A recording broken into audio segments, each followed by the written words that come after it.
Over a month after INEC lifted the ban on political campaign in Ekiti State, there have been no physical campaigns by political parties apart from the posters of the APC candidate, Mr. Biodun Abayomi Oyebanji, adorning the streets of the state capital, Ekiti. Puff TV spoke to representatives of the different parties on the delay in campaign. We are doing our house-to-house campaign. We are putting us together. In no distance time, you see us moving around the state, moving around the wards, local government by local government, and just keep calm. You see us on the field very soon. Everybody is at the beginning of the campaign because this is how a campaign will start. And that's why you yourself are here with us, talking to us, because you know that it is a period of campaign. So, to a large extent, we have started, and in the next few days, the next few weeks, a lot of the people will begin to see us in our true color, and that they will see us as the credible alternative to whatever the APC is doing now. In the next few days, you see us on the street campaigning rigorously for Dr. Wole Oríyọdé, who is our candidate and who is going to be the next governor of this state, either they like it or not. Some of the opposition parties hold the Ekiti State government accountable for their inability to campaign. We have not started this campaign because of bad technicalities. He has imposed 5 million on any political party that want to come out for campaign. And if we want to start spending money, it is better we spend money to canvass for vote instead of having the little we have to give to Bao. Before you know it, he can even show us the receipt of that of APC, because it is true, the internally generated revenue of Ekiti State, that we pay that. The government of the day, the incumbents, are using all kinds of forces to disenfranchise all other political parties from campaign by using the signage body to inflict on us as voluminous as 5 million naira before we can paste posters. There's an embargo placed on all opposition. If you paste posters in the state, you're going to pay 5 million naira. If you brand your car and start campaigning on top of your car, you'll be arrested and you have to pay 5 million naira.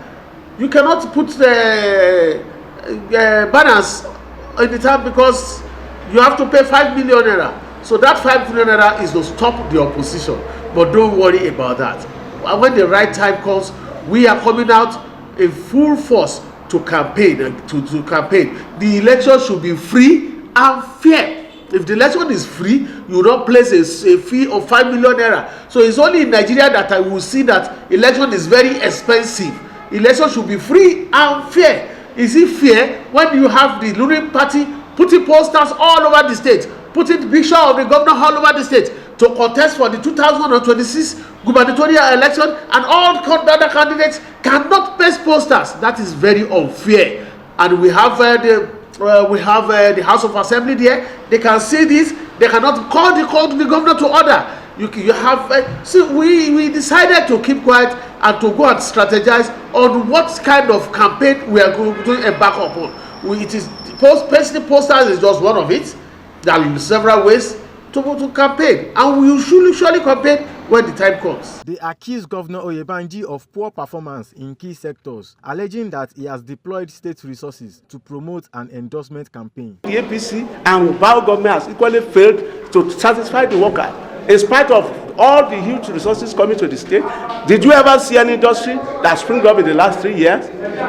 Have you seen any notable achievement except all these endorsement galore that they were doing?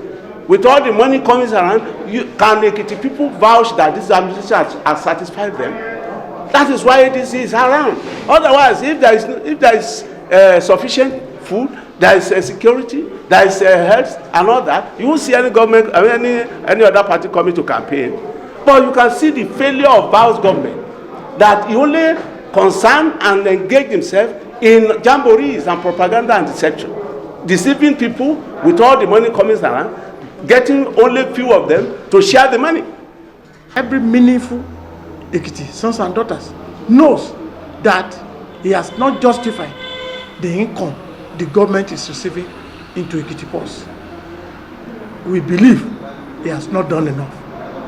And we do believe that the conglomerate of ex-governors in Ekiti supporting him. It's not because he has done much, but because he has settled much.